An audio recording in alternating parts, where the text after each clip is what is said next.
జై శ్రీరామ్. శ్రీమాత్రే నమః. శ్రీ గురుభ్యో నమః. 2025 సంవత్సరం మే నెల 15వ తారీఖు నుంచి దేవగురువైన బృహస్పతి ఆయన సంచారాన్ని మారుస్తూ ఉన్నారు. ఇన్నాళ్ళు వృషభ రాశిలో సంచారం చేసిన బృహస్పతి ఇక్కడి నుంచి మే 15వ తారీఖు నుంచి వృషభ రాశి నుంచి మిథున రాశిలోకి ఆయన బంగారు పాదాన్ని మోపుతూ ఉన్నారు.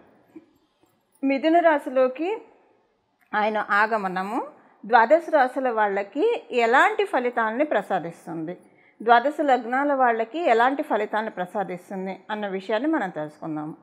నవగ్రహాల్లో దేవగురువైన బృహస్పతి మరియు శనీశ్వరుడు వీళ్ళిద్దరి సంచారము కూడా రాశులు మారేప్పుడు ప్రత్యేకతలు ఉంటాయి. ఉదాహరణకి శనీశ్వరుడికి ఏలినాడు శని ఉంటుంది, అర్ధాష్టమ శని ఉంటుంది, అష్టమ శని ఉంటుంది. కొన్ని రాశుల వాళ్ళకి ఏలినాడు శని, కొన్ని రాశుల వాళ్ళకి అర్ధాష్టమ శని, కొన్ని రాశుల వాళ్ళకి ఏలినాడు శని ఇలా ఉంటుంది, అష్టమ శని ఇలా ఉంటుంది. అలానే దేవగురువైన బృహస్పతి ప్రతిసారి రాశి మారేటప్పుడు పుష్కరాలు వస్తాయి, నదులకి పుష్కరాలు వస్తాయి. పుష్కరుడు నదికి ప్రవేశిస్తాడు. ఇప్పుడు మే 15వ తారీఖు నుంచి ఒక 12 రోజుల పాటు సరస్వతి నదికి పుష్కరాలు వస్తాయి. సో అందువల్ల దేవగురువైన బృహస్పతి ప్రతిసారి రాశి మారేటప్పుడు అది కొన్ని ప్రత్యేకతను సంతరించుకుంటుంది. ఈ ప్రత్యేకతలు మీ రాశుల వాళ్ళకి ఎలాంటి ఫలితాన్ని ఇస్తుంది? కాలపురుషుడు కుండలిలో 3వ స్థానం సహజ 3వ స్థానము, బచక్రంలో సహజ 3వ స్థానమైన మిథున రాశిలో దేవగురువైన బృహస్పతి సంచారము. యాక్చువల్గా 3వ స్థానం అనేది మరణకారక స్థానము. మనకి పరాశర సంహిత ప్రకారం బృహస్పతికి మరణకారక స్థానము.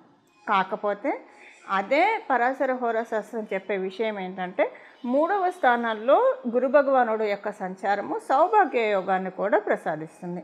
సౌభాగ్య యోగం ఎలా ప్రసాదిస్తుందంటే ఆయన ఎప్పుడైనా సరే 3వ స్థానంలో ఉంటే 5వ దృష్టితో 7వ స్థానాన్ని చూస్తాడు, అలాగే 7వ దృష్టితో 9వ స్థానాన్ని చూస్తాడు, అలాగే 9వ దృష్టితో లాభస్థానాన్ని చూస్తాడు.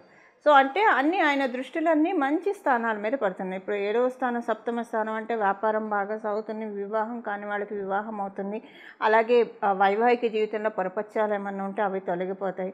9వ స్థానం మీద ఆయన సహజ కాలపురుషుడు కుండలిలో 9వ స్థానానికి అధిపతి, ఆయన ధనుసు రాశికి అధిపతి. 9వ స్థానం మీద ఆయన దృష్టి పెట్టినా కూడా అది చాలా విశేషాంశం. అంటే ఇంకా అదొక లక్ష్మీ యోగం అని మనం చెప్పచ్చు. శ్రీలక్ష్మి యోగాన్ని మనకి కలిగిస్తుంది. అంటే మనకున్న పూర్వపుణ్యం అంతా కూడా వస్తుంది. ఈ జన్మలో మనము ఇంకా ఏం కర్మను మంచి మంచి థాట్స్ ఇస్తారు, ఈ పని చెయ్యి, మీకు ఇన్ని వరాలు వస్తాయి, ఇన్ని బ్లెస్సింగ్స్ వస్తాయని మనకి మైండ్లో మస్తిష్కంలో ఆయన కూర్చొని చెప్తూ ఉంటారు. అలాగే ఆయన లాభస్థానం అంటే ఇక చెప్పక్కర్లేదు, ఫైనాన్షియల్గా బాగా ఉంటుందన్నమాట. అందరితోటి బాగుంటుంది, ఫైనాన్షియల్గా టర్మ్స్ బాగుంటాయి. ఇది మిథున రాశిలో ఉంటూ సహజ కాలపురుషుడు కుండలిలో 3వ స్థానంలో. మళ్ళీ ప్రతి రాశి వాళ్ళకి ఇది మారుతుంది, కానీ సహజ కాలపురుషుడు కుండలిలో 3వ స్థానం అవ్వడం వల్ల ఈ మరణకారక స్థానానికి సింపుల్ కాన్సలేషను ఆయన సౌభాగ్య యోగాన్ని కూడా ప్రసాదిస్తున్నాడు. 2 ఉన్నాయి. సో ద్వాదశ రాశుల వాళ్ళకి, ద్వాదశ లగ్నాల వాళ్ళకి జూపిటర్ యొక్క గురు భగవానుడి యొక్క మిథున రాశి సంచారము ఎలాంటి ఫలితాన్ని ఇవ్వబోతోంది, దీనికి సంబంధించిన పరిహారాలు ఏం చేసుకోవాలి, ఇంకా మనకి బాగోకపోతే దాన్ని తప్పించుకోవడానికి ఏం చేసుకోవాలి, బాగా ఉంటే వాటిని ఇంకా ద్విగుణీకృతం చేసుకోవడానికి ఏం చేయాలి, ఇవన్నీ కూడా ఇప్పుడు మనం పరిశీలిద్దాం. తులారాశి. తులారాశిలో పుట్టిన వాళ్ళకి, తులా లగ్నంలో పుట్టిన వాళ్ళకి మీకు 9వ స్థానంలో గురు భగవానుడి యొక్క సంచారం జరుగుతోంది. 9వ స్థానంలో ఆయన సంచారం చేస్తూ మీ రాశి మీ లగ్నం మీద ఆయన దృష్టి పెట్టాడు, శుభ దృష్టి పెట్టాడు. అంటే ఇప్పుడు ఏంటంటే ఎప్పుడైనా అమ్మవారు మన వైపు చూస్తే, అదృష్ట దేవత మన వైపు చూస్తే ఎలా ఉంటుంది, అలాంటి పరిస్థితిని ఇప్పుడు మీరు చూడబోతూ ఉన్నారు.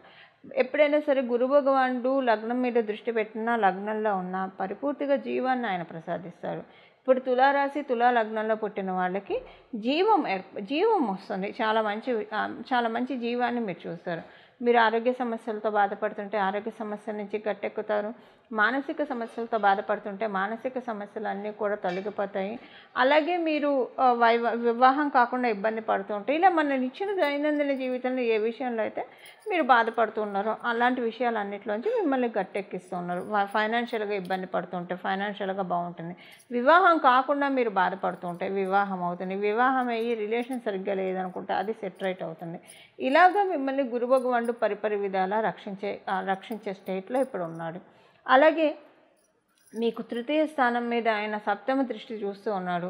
తృతీయ స్థానం మీద చూడడం వల్ల మీరు న్యూ వెహికల్ తీసుకునే అవకాశం న్యూ వెహికల్ తీసుకుంటారు. వెహికల్ తీసుకుంటారు. అది 2 వీలర్ కావచ్చు, 4 వీలర్ కావచ్చు. అది తర్వాత కూడా మీకు కలిసి వచ్చింది అనిపిస్తుంది. న్యూ ఎనర్జీస్ మీకు వస్తాయి. దీంతో పాటు మీరు చేపట్టే ప్రతి పని కూడా ఏదైనా ఇంపార్టెంట్ పనులు మీరు చేపట్టిన ప్రతి పని కూడా ఇంపార్టెంట్గా చాలా బాగా ఉంటుంది. ట్రావెల్ బాగా చేస్తారు మీరు ఇప్పుడు. ట్రావెలింగ్లో ఉన్న వాళ్ళకి కూడా చాలా బాగా ఉంటుంది. మీకు తెలియకుండానే కొన్ని టెంపుల్స్ విజిట్ చేసి వస్తారు. అంటే తెలియకుండానే అంటే నా ఉద్దేశము అనుకోకుండా all of a sudden temples visit చేసి వస్తారు. అది మీరున్న అంటే ఇప్పటిదాకా మీరు దర్శించినవి, అది దూర ప్రాంతం కావచ్చు, దగ్గరలో ఉన్నవి కావచ్చు, ఏవైనా కూడా ఎందుకు చేయిస్తారంటే మీకు ఎక్కడైతే ఇప్పుడు మనకి దేవాలయాలు అనేవి శక్తి కేంద్రాలు. మనం ఏ దేవాలయానికి వెళ్ళినా మనలో శక్తిని నింపుకొని మనం రావచ్చు. కానీ వీటిల్లో కూడా కొన్ని దేవాలయాలు మన ఎనర్జీకి బాగా అంటే ఇంకా మనం అంటే స్పాంజీ వాటర్లో పెడితే ఎలా పీల్చుకుంటుందో అలా ఉండేవి కొన్ని ఉంటాయి. అలాంటి వాటికి వెళ్ళి వచ్చిన తర్వాత ఇంకా ఎనర్జీస్ మనకి చాలా వస్తాయి. ఇప్పుడు అలాంటి ఎనర్జీస్ని మీకు కలిగిస్తున్నారు. ఏ దేవాలయం ఇప్పటివరకు మీరు దర్శించిన దేవాలయాలే దర్శిస్తారు. అది ఎటు వెళ్తారు ఏంటి అనేది మీ జన్మకుండలిని బట్టి ఆధారపడి ఉంటుంది. అది ఒక్కొక్క మీకు మీ ఇంటికి దగ్గరలో కూడా ఉండొచ్చు. అప్పటిదాకా మీకు తెలిసి ఉండకపోవచ్చు. అప్పుడే సడన్గా తీసుకొని వెళ్ళొచ్చు. ఇక్కడ వెళ్ళొస్తే బాగుంటుంది అని చెప్పి, లేదా దూరం కావచ్చు, ఏదైనా వెళ్తారు. వెళ్ళొచ్చిన తర్వాత నుంచి చాలా మంచి ఎనర్జీస్ మీకు యాక్టివేట్ అవుతాయి. దానికోసమే మీరు వెళ్తారు. సంతానానికి సంబంధించి మంచి సమయము. మీ ఆలోచనలన్నీ కూడా అంటే మంచి ఆలోచనలు వస్తాయి. బ్యూటిఫుల్ థాట్ ప్రాసెస్ తోటి మంచి నిర్ణయాలు తీసుకొని మీ లైఫ్ని మీరు చక్కగా లీడ్ చేయగలుగుతారు. అలాగే సంతానానికి సంబంధించి ఏమైనా ప్రయత్నాలు చేయాలనుకుంటున్నా కూడా ఇది చాలా శుభ సమయము. ఏదైనా థాట్ ప్రాసెస్ చేంజ్ అవుతూ ఉంటుంది, బలోపేతం అవుతుంది మీ థాట్ ప్రాసెస్. అంతకుముందు మీరు మానసికంగా వీక్గా ఉన్న వాళ్ళైనా సరే ఇప్పుడు చాలా స్ట్రాంగ్ అవుతారు మానసికంగా. మిమ్మల్ని మీరు స్ట్రాంగ్ చేసుకునే శుభ సమయము తులారాశి తులా లగ్నంలో పుట్టిన వాళ్ళందరికీ కూడా దేవగురువు అయిన బృహస్పతి ప్రసాదిస్తున్నాడు. అందులో ప్రత్యేకించి మీకు నవమ స్థానంలో సంచారం అంటే జూపిటర్ ఎప్పుడైనా నవమ స్థానంలో సంచారం అంటే అదృష్ట దేవత తలుపు తట్టడమే. సో అలా మీకు అలాంటి మంచి పీరియడ్లో మీరు ఇప్పుడు ఉన్నారు. మీ జన్మజాతకం సహకారంగా లేకపోతే అప్పుడు మీకు మంచిగా జరుగుతుంది. కాకపోతే డెఫినెట్గా ఒక 40 to 50% మంచి రిజల్ట్స్ మీరు చూస్తారు. గోచారం కరుణిస్తుంది కాబట్టి. ఒకవేళ మీ జన్మజాతకము సహకారంగా ఉంది, ఇప్పుడు ఇది బాగుంది కాబట్టి ఇంకా ఎక్కువ ఫలితాన్ని చూస్తారు. ఇవి తులారాశి తులా లగ్నంలో పుట్టిన వాళ్ళకి దేవగురువైన బృహస్పతి ఇచ్చే ఫలితాలు. మిథున రాశిలో ఆయన సంచారము అన్ని రాశుల వాళ్ళకి యోగించే విధంగా ఉండడానికి దత్తాత్రేయ స్వామి వారి ఆరాధన చేయాలి. మీకు వీలైతే గురుచరిత్ర పారాయణం చేయడము, అలాగే గానుగాపూరు ఇలాంటి దత్తపీఠాన్ని దర్శించడము, కురుపురం ఇలాంటి దత్తపీఠాన్ని దర్శించడము. ఒకవేళ దర్శించడం కుదరకపోయినా సరే దత్తుడి యొక్క ఆరాధన ఎక్కువగా చేసుకోవడము, దత్త చరిత్ర పారాయణం చేయడానికి ప్రయత్నించండి, చాలా మంచిది. ప్రతిరోజు కూడా ఈ నామం ఇప్పుడు మనం తెలుసుకోబోయే నామము సర్వకాల సర్వావస్థలందు కూడా చేసుకోవచ్చు. అంటే మీరు ఏ కండిషన్లో ఉన్నా సరే నామజపానికి తప్పు ఉండదు. కాబట్టి ఇప్పుడు మనం తెలుసుకోబోయే నామాన్ని ప్రతిరోజు కూడా మనసులో జపించుకుంటూ ఉంటే, మీరు ఏ పని చేస్తూ ఉన్నా మనసులో జపించుకుంటూ ఉంటే కనుక గురు భగవానుడి యొక్క మిథున రాశి సంచారంలో ఆయన బచక్రంలో 3వ స్థానంలో ఉంటూ ఇచ్చే సౌభాగ్య యోగాన్ని మనందరం కూడా అందుకోవచ్చు. ఇప్పుడు ఆ నామం ఏంటో మనం చూద్దాం. దత్తం భజే గురు దత్తం భజే అత్రి అనసూయ పుత్ర దత్తం భజే. దత్తం భజే గురు దత్తం భజే అత్రి అనసూయ పుత్ర దత్తం భజే.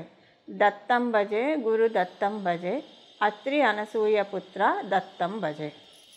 ఈ నామాన్ని జపించుకుంటూ ఉంటే కనుక చాలా అంటే చాలా చక్కటి ఫలితాన్ని గురు భగవానుడు మనకి ప్రసాదిస్తాడు. ఇలా మనమందరం కూడా గురు భగవానుడి యొక్క కృపకి పాత్రలవుతూ గురు భగవానుడు జ్ఞానాన్ని కలిగిస్తాడు. జ్ఞానం వల్ల ఏంటంటే అజ్ఞానం అనే చీకట్లు తొలగిపోతాయి. ఎప్పుడైతే అజ్ఞానం అనే చీకట్లు వీడిపోతాయో మన జీవితంలో సుఖ సంతోషాలు సమృద్ధిగా ఉంటాయి. వాటికి ఎప్పుడూ కొదవ ఉండదు. ఇలా మన జీవితాన్ని జ్ఞాన సముపార్జనతోటి జ్ఞానార్జనతోటి మన జీవితాన్ని మనందరం కూడా నడుపుకోవాలని చెప్పి, జ్ఞానధనంతో అజ్ఞానం మన అంధకారాన్ని రూపుమాపాలని చెప్పి నేను కూడా మనందరి తరఫున మనస్ఫూర్తిగా శిరస్సు వంచి దత్తాత్రేయ స్వామి వారిని వేడుకుంటూ, శ్రీ గురుదత్త, జై గురుదత్త, శ్రీ దత్త శరణం మమ, మంగళం, నమో భగవతే వాసుదేవాయ.